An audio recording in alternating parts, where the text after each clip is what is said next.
Okay, so good morning mga kuya, no? So mayroon na naman tayong panibagong estudyante ngayon, panibagong i-handle. Actually, hindi naman totaling zero knowledge. May idea na sa driving, naturuan na ng kaunti. Dadagdagan na lang natin. So si Crisette. Hi Crisette, good morning. So actually si Crisette, siya ay follower natin sa TikTok. Sa TikTok niya tayo na-discover. Maghapon kami magkasama ngayon ni Crisette kasi sabi niya nga, Kuya Ron, kahit pa paano nakakapag-drive naman ako pero hirap ako sa mga parking. But syempre, before kami mag-parking lesson after lunch,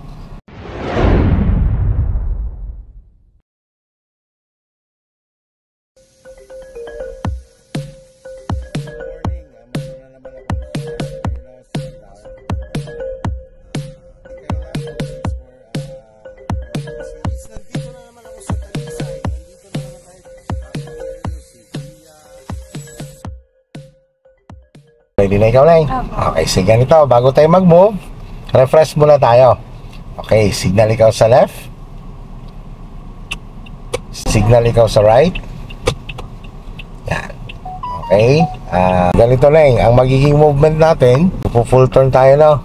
Okay, so, syempre, ang una mong gagawin dyan ay ang pagsisignal. Signal ikaw sa left.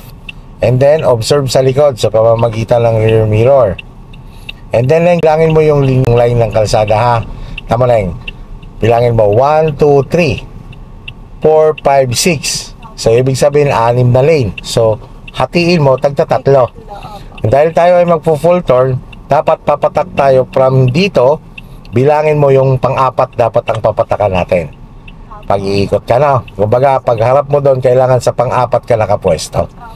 Okay, so ready na ikaw. So, nakasignal ka na naman. Observe mo lang harap at likod. At isa pa pala sa reminder ko na yung ganito. Ang mga side mirror, syempre katulong natin yan sa pagtingin natin, no? Lalo sa likod, sa gilid, rear mirror, sa likod. But kapag hindi na visible ng iyong side mirror, yun yung sinasabing kailangan natin nagsu-shoulder check tayo. Yung lumilingon, ano? Yung ganon. Yun talaga sigurado. Okay, sige. Ready to go na tayo. Tara, move tayo. Hapak sa brake. Yan. Sige, drive ikaw ng normal. Yung alam mo. Yan. Drive lang. Yan. Dito. Dito po.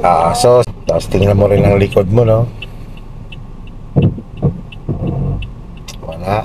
Huwag mo ng gas, ha? Sige, ikot lang naman na vela.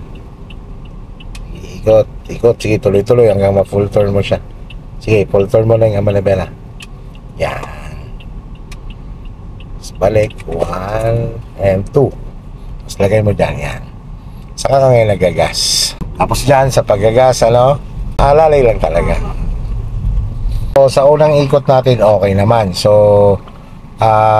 mayroon lang akong gustong ipatry sa'yo na yung posisyon ng paa mo sa pedals, no? Kasi napapansin ko, gumaganon-ganon yung paa mo. I-try mo lang itong ganitong posisyon ng paa mo. Kailangan lang tingnan mo paa ni Kuya. In between ng dalawang pedals, tama, di ba? Oo. Ganyan, no? So, ganito lang dapat ng movement ng paa mo dyan sa pedals. Kumbaga, di ba, ito si brake. Pag lumilipat kay gas, hindi nakaganon lang siya. Nakatuo lang sa ako mo yan. Yan, ganyan na lang, ganon lang. Ibig sabihin nyo yung mga safety procedure. Pagka, halimbawa, alam mo bumibilis ka, nakaabang lagi ang paa mo or lumilipat lagi ang paa mo kay brake para just in case na kailanganin mo siya, at least ando na, naka-prepare na siya, no? Okay, so ngayon naman, ganito naman sa pag-full turn naman, pag sinabi kasing full turn, kailangan na isasagad mo si manibela. Marunong ka na naman paano ibalik.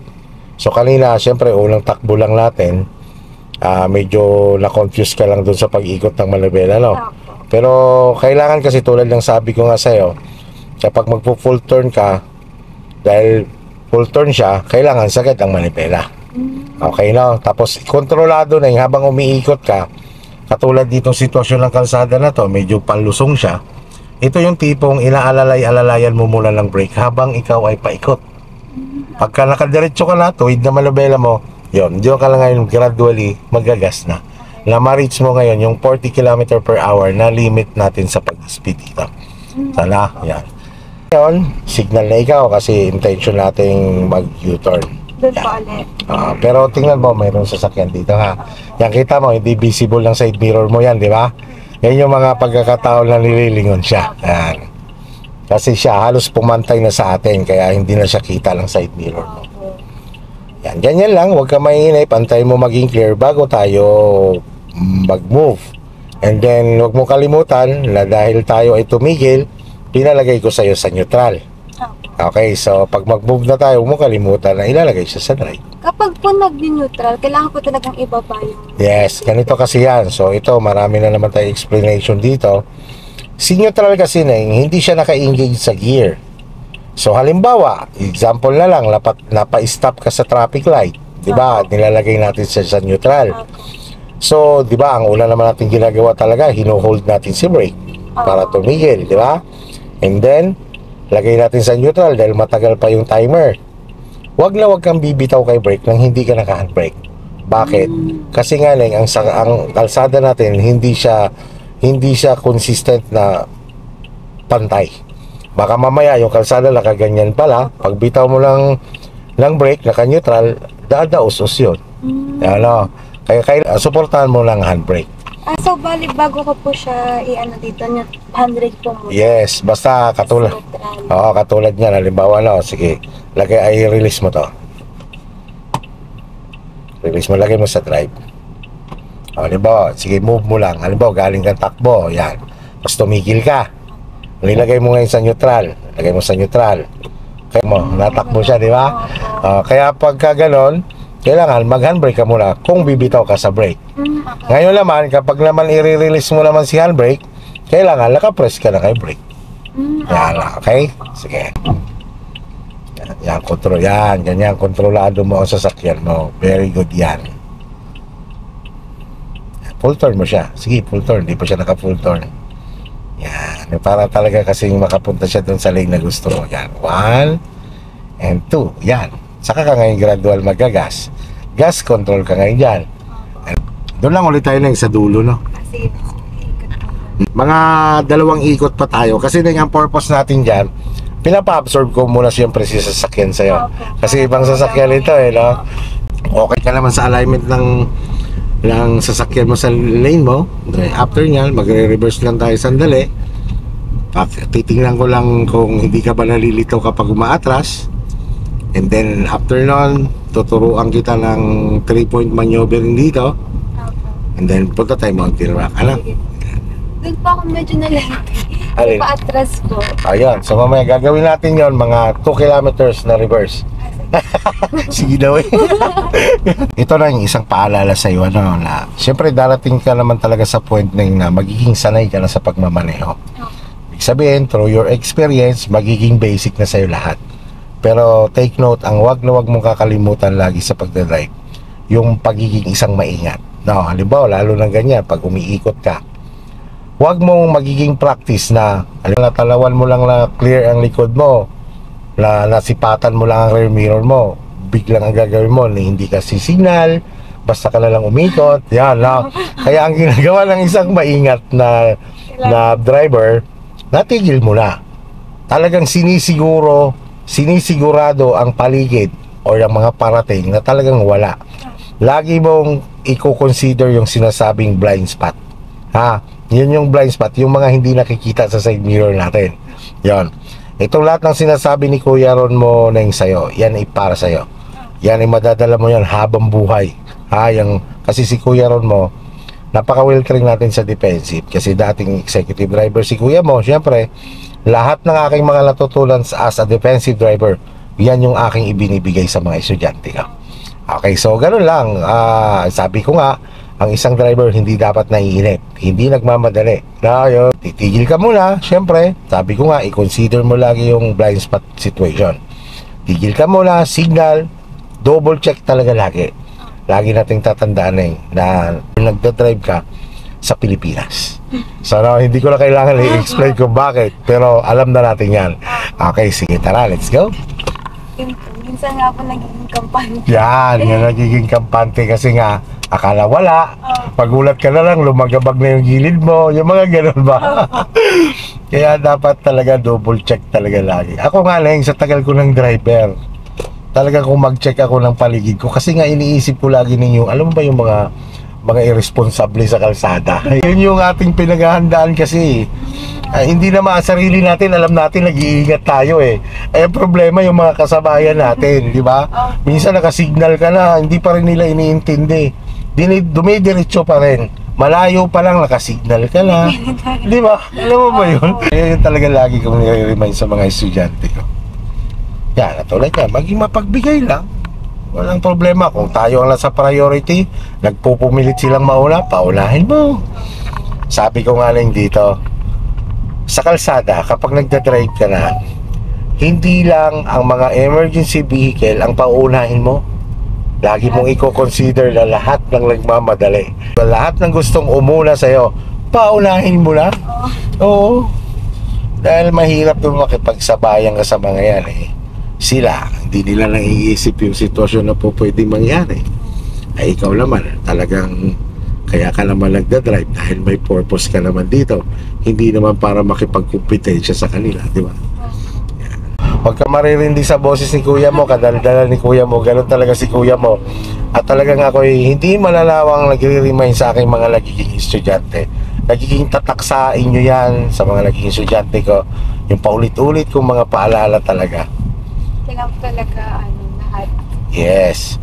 Yun nga po yung sinasabi sa akin ng lola ko, parang minsan po kapag nasasanay, parang nagiging kampante Yes, na po. no. Kumbaga, sabi ko nga, nandito kasi tayo sa, kumbaga, alam mo naman yung sitwasyon ng kalsada natin sa Pilipinas.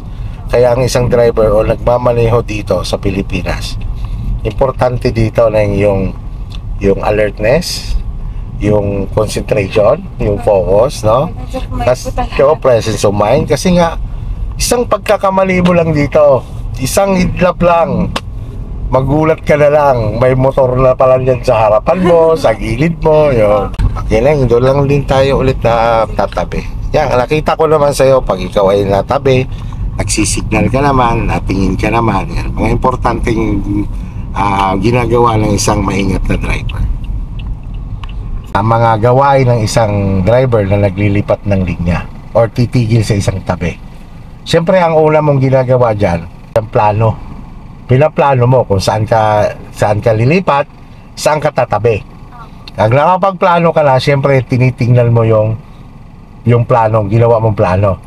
Dahil nakita mo na yung plano mo na clear, yun na magbibigay ka na ng hudyat o senyas sa kapwa mo motorista na ikaw ay lilipat or tatabi. So ganito yan. Sabihin na natin, ang plano mo ay tumabi o tumigil. From inner lane, halimbawa 3 lanes. Siyempre, ang nagplano ka na, nagsignal ka, lumipat ka. Nandiyan ka muna sa second lane. Plano ulit, nalilipat ka ulit sa pinaka-outer lane. Puro signal ang ginagawa mo noon, di ba? Kasi naglilipat ka. Kapag nandiyan ka na sa lane mo, dahil tigil ang plano mo, buksan mo na si hazard. Yun naman yung hudyat na ikaw ay titigil.